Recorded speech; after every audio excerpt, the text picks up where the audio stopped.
Hello and welcome again to FAIRtax Power Radio. I'm Bob Paxton. And I'm Ron Malero. And we are the FAIRtax Guys. And we're back for more. I've got to laugh. We had so much fun on our last episode of FAIRtax Power Radio. If you haven't listened to it, you need to go back and check it out real quick. We have been fishing through the Congress.gov site, looking at all of the, or not all of, but some of the proposals that are introduced in front of this new Congress that will be considered by the Congress now that relate to the income tax and the income tax system. And we are finding so much stuff that is happening right under your nose that you don't know about that we are going to fill you in on. Now, again, these are proposals. There's no guarantee that they will become law because, as we found out before, there's about 10,000 pieces of legislation proposed every congressional period. 10,000. And about 300 of them become law. So, and that's good. That's really good because, these people are very prolific. And that also tells me that the lobbyists are really hard at work up in Washington. Yeah, it does. And I'll tell you what, and one of the themes we've been hitting on over and over again here on FAIRtax Power Radio is just how corrupt the current system is. Because we have got to convince the Congress that it's not going to work, that we the people want something better, and that something better is the fair tax that you pay anonymously at the cash register when you buy things. The government has no business knowing anything about your personal finances. Your paycheck does not have any withholding taken out of it, and you get the prebate every month, which is a refund of taxes paid that you don't owe. It's a wonderful system, and we are comparing and contrasting that with what's going on with the current income tax system in Congress as we speak. Yeah, because the fair tax bill is only like 133 pages. That's it. I mean, it's so simple because it's just a fair tax. Yeah, and it doesn't take 133 pages to describe the fair tax. A lot of that is references to tax law that will be repealed. Yeah. That the fair tax, when it's passed, actually repeals the legislative authority for the income tax. It can't constitutionally get rid of it. We've got to repeal the 16th Amendment to go along with it, and the fair tax will expire on its own after 7 years if that repeal hasn't taken place. Yeah. But I cannot imagine after 6 months with a fair tax that anybody would even begin to want to go back to the old system. Yeah, well, not the voting public. Maybe some of the people who live and work in Washington, but not the voting public. They'll repeal that baby before you know it. Oh, okay. And I also want to, I'm not, Bob and I have made it clear that we're not real impressed with Speaker Ryan's A Better Way tax plan because it's just tweaking the current system. But there is one thing we have to give Paul Ryan credit for, and that's that he is insisting on dynamic scoring. That means that if a bill is presented to Congress, and he calls it reality scoring, which is a good way of labeling it, they're going to take a look not just what revenue it will produce for the government, but how it will affect the economy. I mean, you could have a tax bill that taxes at 90% and provides all kinds of money to the government. The only problem is the economy will completely collapse. Oh, yeah. The static scoring says if you increase taxes by 10%, your revenues go up by 10%, which is just not realistic. So I got a little story here. This is from Yahoo Finance of last January. And the title says, Donald Trump's presidential campaign needs better tax analysts. Okay. And the suggestions were made by Steve Mnuchin, who was Trump's nominee for Treasury Secretary. And he was talking about the tax plan. And they're saying here that third-party analysts said that would add more than $7 trillion to the national debt. They're accusing Trump's tax plan for adding to the national debt. Can I ask you a question? Yeah. Who are those third-party analysts? They don't really talk about that or specify that. They're these mythical somebody somewhere tax analysts that have come up with this. Then later on in the article, it says, Mnuchin did add that he believes the tax plan, when it arrives, should be evaluated based on dynamic scoring, a controversial method that would lower the presumed cost of the... Wait a minute, what's controversial about it? What's controversial about scoring it as if it's really going to have an impact on the economy? Yeah, when you drop taxes, you boost the economy, you boost business. When you make it easier for business people to do business, you create jobs and you create profits and so forth. profits is not a bad thing. That's what keeps the country going. So I don't, you got to wonder, whoever wrote this, why is dynamic scoring controversial? It's not. It's realistic. And that's something, and give Paul Ryan credit for that. They are going to do realistic scoring from now on. Oh, if they score the fair tax that way, it's game over. Oh, yeah, absolutely. Yeah, the fair tax wins hands down against any other tax plan when it comes to, how it's going to affect the economy. No question about it. All right, well, let's get back to our list of stuff that is before Congress as we speak. And we have talked about this as well. There's a bill now called H.R. 439, the Stolen Identity Refund Fraud Prevention Act of 2017. I assume that means that they will no longer send, hundreds of refunds to the same address. Well, you would hope not. I'm not sure why it requires legislation to prevent that from happening, but go ahead. Is there a summary? That's about all it is. It says no summary available. H.R. 439, but at least they recognize that there are people out there who will steal your identity and try to take your tax refund from you. And again, that happens because the system allows it. Yeah. Nobody can steal your prebate unless they can hack into your account, because that's probably going to be a direct deposit for most people. Yeah. But you can't steal your identity and do that. Yeah, there is a problem. I mean, we have heard from the IRS commissioner that there are 1 million attempts a day, 1 million attempts each day to hack the IRS computers, and they fight them off. They're not always successful. And as we've heard from personal experience, some people are hacked. And you know what? I found out all you need to for somebody to file a phony tax return is the person's name, social security number, and date of birth. If they have those 3 items, they can file a phony tax return, get a refund, and then when the real person files their tax return, they get a note saying, "We already got your tax return."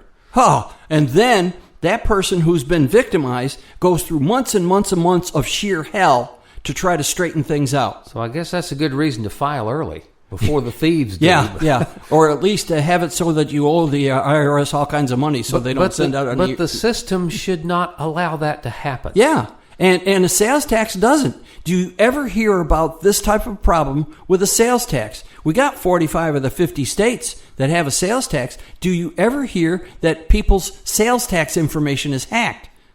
No, because it's so simple. Yeah, individuals pay the sales tax at the cash register when they buy something, and then it's up to the business, the store, to properly remit that. All right. And so the individual is no longer on the hook after they pay that. In fact, once you walk out the door, they don't know who you are. Yeah, that's it. It's anonymous. So, and nobody cares who pays it as long as it's paid. Okay. So, all right. But you found some other little goodies over there at congress.gov. Oh, yeah. This one is very short. This is H.R. 747. And no, it has nothing to do with aircraft. H.R. 747, Craft Beverage Modernization and Tax Reform Act of 2017. And it's got a very short summary.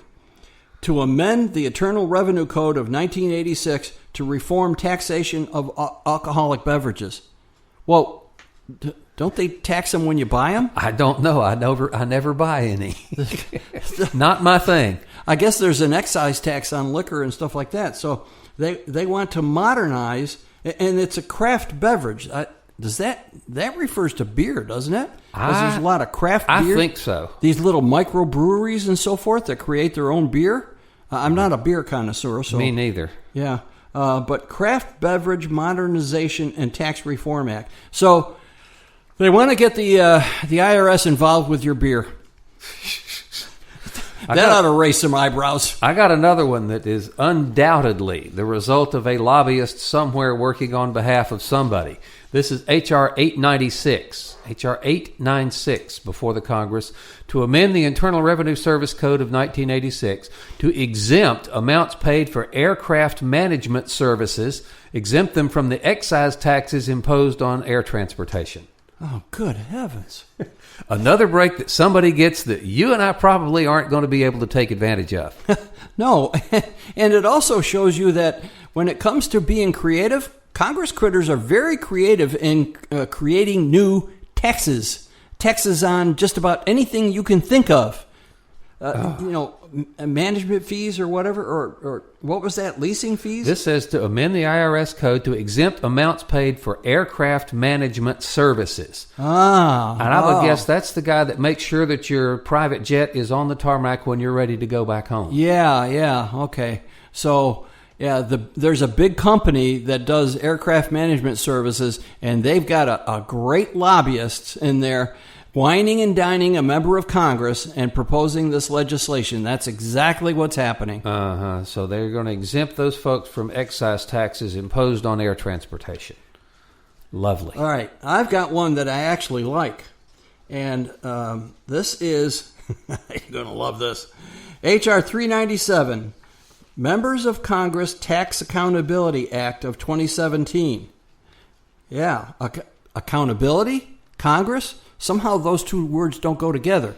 But anyways, to require members of Congress to disclose delinquent tax liability and to require an ethics inquiry into and the garnishment of wages of a member with federal tax liability. Very short, concise description, but you know what it means. Anybody who's currently serving in Congress and has not paid their taxes, this member wants to get after them. Two questions. Why do we need a law to do that? Yeah. And what do you think the probability that that's going to be filibustered in the Senate? Oh, filibustered to death. Oh, that's it. Jeez. I have another lobbyist one here. Okay. This is H.R. 871.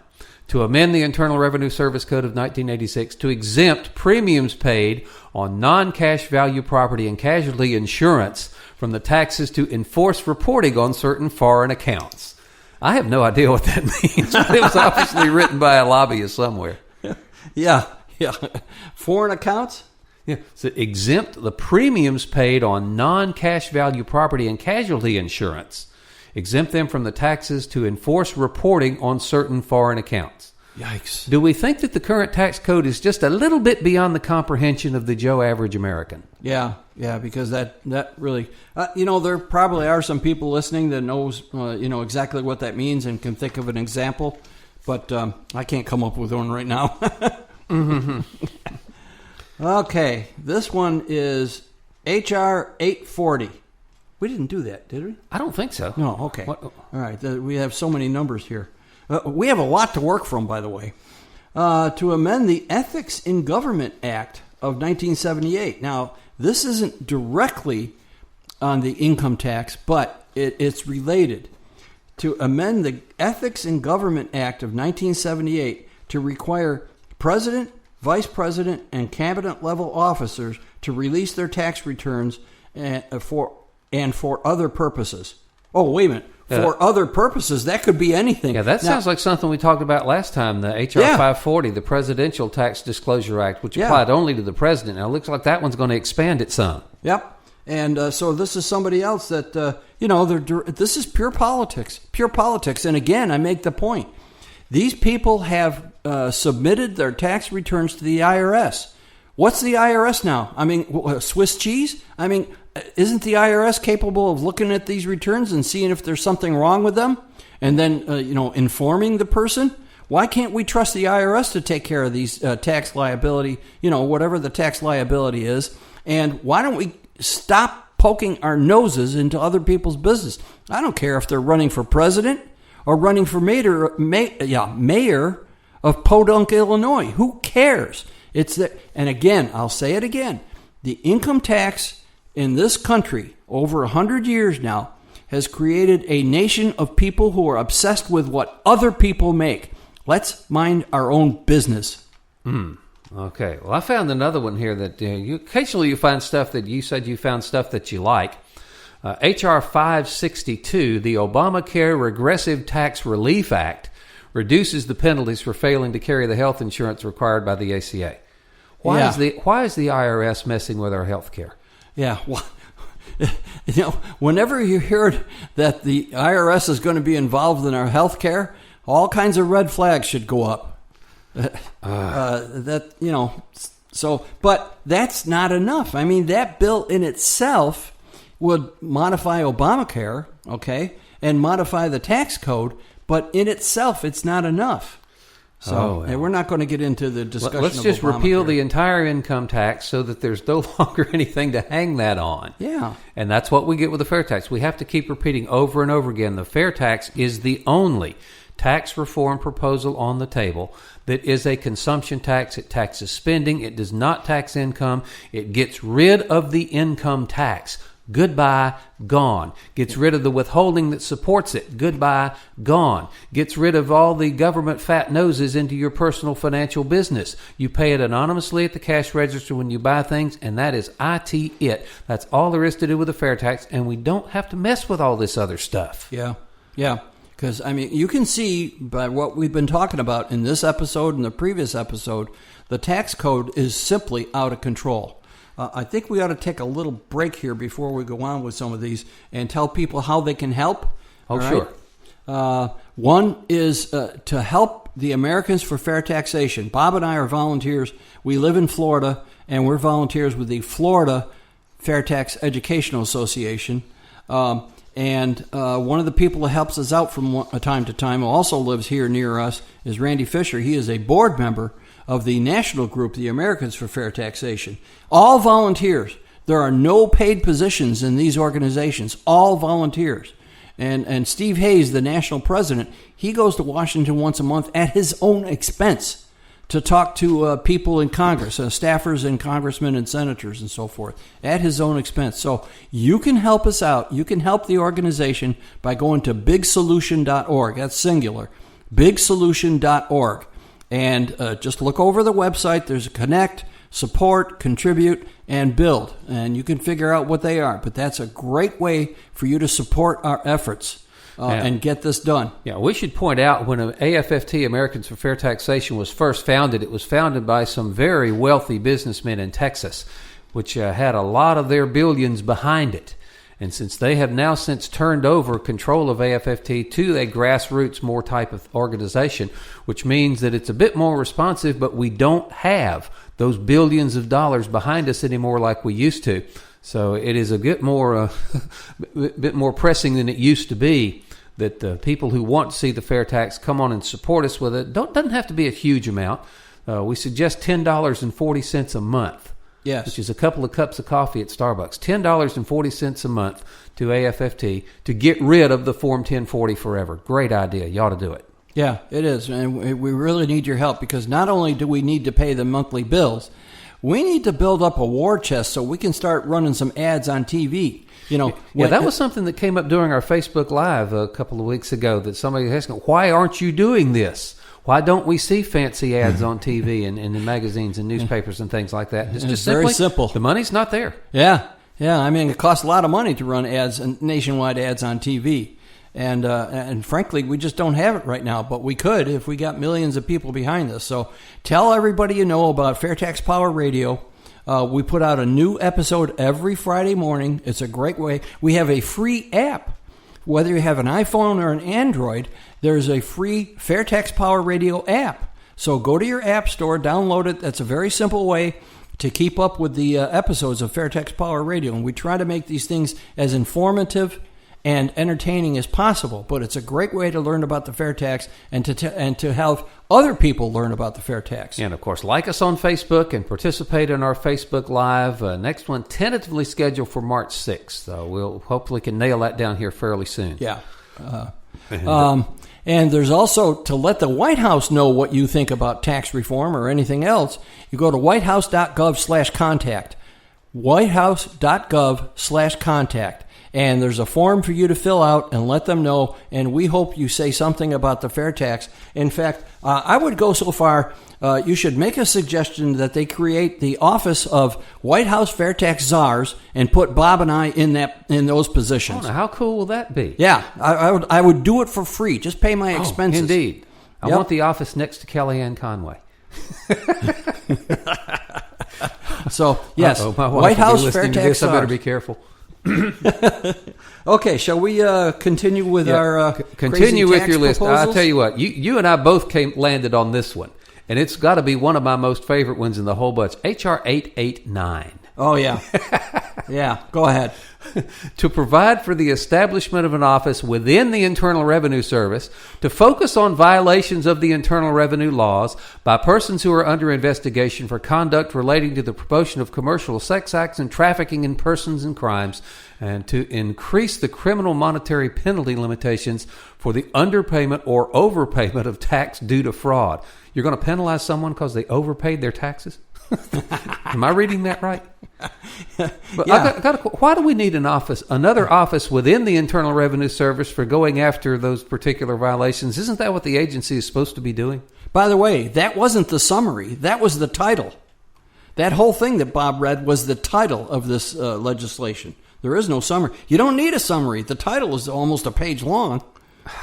But that's it. You look at this and say you have to provide a new office within the Internal Revenue Service to go after these particular violations, which tells you that the tax code is way too complex for the agency to deal with. Yeah. It is. Why do they have to keep doing that? If all we had was the fair tax, there would be none of this. That's right. There would be none of this at all. The fair tax's simplicity is its beauty. Yes, and it works. Okay. I hope they score that dynamically. We talked about that earlier. They have to. I'm sorry? I said they hope they score the fair tax dynamically. They have to do that. You know, we do have a commitment from the people in the House Ways and Means Committee that they are going to have hearings on tax reform, and the fair tax people will have their experts in there. This will be good. This will be very good for us because even though the legislation has been there, every Congress since 1999, they've not actually had a hearing on it in the Ways and Means Committee. And we've been told that this time we're going to have a hearing. Now, yeah, the deck is kind of stacked in favor of Paul Ryan's better way at the moment. We, the people, need to kind of move the pendulum on that and more towards the fair tax. Yeah, because, the chairman of the Ways and Means Committee is Kevin Brady from Texas. He has been a fair tax co-sponsor since the beginning in 99. He's very aware of the fair tax, but he works for Paul Ryan, and Paul Ryan wants his plan. And we're going to have to insert an audio from Steve Hayes' interview of a few months ago when he talked to Paul Ryan. We'll put that in Yeah, we're not show. going to have time to do that this time. We'll hopefully catch that next time here on Fair Tax Power Radio. We're running out of time again, so have you got one more off your list? Yeah. H.R. 300. A bill to amend the Internal Revenue Code of 1986 to require that the return information from tax-exempt organizations be made available in a searchable format and provide disclosure of the identity of contributors to certain tax-exempt organizations. Politics. They want to codify in law, in the tax law, to give up some of your privacy. All right? They want certain tax-exempt organizations. Oh, yeah? Which ones? I think I've heard some problems with the IRS targeting certain tax-exempt organizations. Yeah, and stuff leaking out of the IRS. Oh, and so they want to codify the loss of privacy. We're supposed to we are entitled to privacy, but when it comes to the income tax, forget it. The Constitution is out the window. All right? The Bill of Rights is out the window. Yeah. Great minds think alike. We hit on the same point at the same time. Yeah, it really gets me going. The whole point behind these past two episodes of Fair Tax Power Radio is simply to point out the complexity of the tax code, how Congress is messing with it, right under your nose, because most people are not paying attention to what's going on here. It is a corrupt system that is bought and paid for by the lobbyists. It must go away. The fair tax is the only tax reform proposal that makes it go away. Yeah. The fair tax is the way to go. It's the only tax bill in Congress that will, totally reform. What Paul Ryan is proposing is not real reform. It's changing the current system. And how long will it be before the lobbyists kick into gear and start whining and dining members of Congress.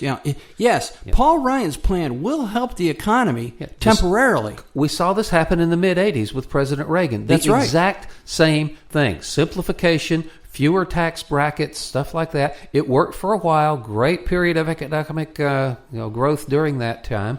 But then the lobbyists and the tax code got a hold of it, and it devolved into something that is worse now than it was in the 80s. Yes, the tax code in sheer volume is more than twice as much as it was after the Reagan tax reform. Okay? So if you leave, even if you wound the beast and carve off pieces of it, it comes back with a vengeance. Well, right? I love Kerry Bauer's description. Yeah. We got to keep bidding on this, that the Paul Ryan's Better Way is being touted as real tax reform, and what you're really doing is going from an income and a personal and corporate income tax system administered and enforced by the IRS to a personal and corporate income tax system administered and enforced by the IRS. Yeah. Wonderfully brilliant tax reform there. That's not what we call reform, but they insist. And I even heard my congressman in a Tully town hall recently talk about the tax reform that the House is proposing. And he is a co-sponsor of the FAIRtax. We've got our work cut out for us. We have to change the minds of the powers that be in Washington. And we can't, Bob and I can't do it alone. We need the people listening, and we need you to get other people involved. Yeah, so if your congressman is a co-sponsor of the FAIRtax, call their office and thank them. If your congressman is not a co-sponsor of the FAIRtax, call him and ask him what he likes about the IRS so much, why he wants to keep it. That's right. That's a good question. Oh, we got to wrap it up. You didn't get to touch on the webinar last time on our FTPR. We need to do that before we leave today. The webinar is the fourth Thursday of each month. It is free. You can go to fairtax.org/webinar. You have to register for it. So go to fairtax.org/webinar. You fill in the little information there, and it will send you an email with a link. And a few minutes, it's at 8 o'clock on the fourth Thursday.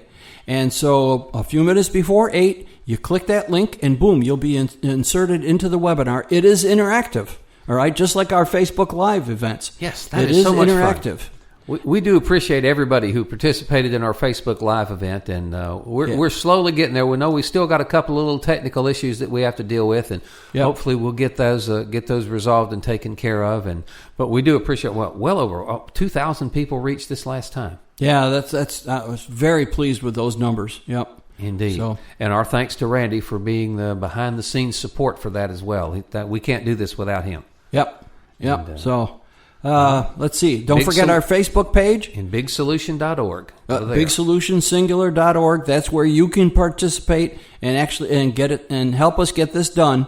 Our Facebook page, facebook.com/the FAIRtax Very simple. And the FAIRtax Guys at gmail.com is our email address. We try to keep an eye on that, but I check it every morning. Every morning. It's the first thing I do before I look at other email. All right. So we do appreciate your interaction with the FAIRtax Guys, and we need your help getting this thing done because we do not like the income tax. We want to get rid of it, and the FAIRtax, again, is the only proposal that does it. Becomes a consumption tax on what you spend rather than an income tax on what you make. Just so much better. And remember, vote for Bob and I to become White House FAIRtax czars. Yes, whitehouse.gov, contact and tell them you want the FAIRtax Guys as FAIRtax czars within the White House. That's right. That'll work. All right. Yeah. Well, again, time flies when you're having fun. That's going to wrap up this edition of FAIRtax Power Radio. I'm Bob Paxton. And I'm Ron Bolero. Thank you for your support of the FAIRtax, and remind you that the FAIRtax is America's big solution, and once you understand it, you'll demand it. FAIRtax is coming. Don't stand in the way. FAIRtax is coming.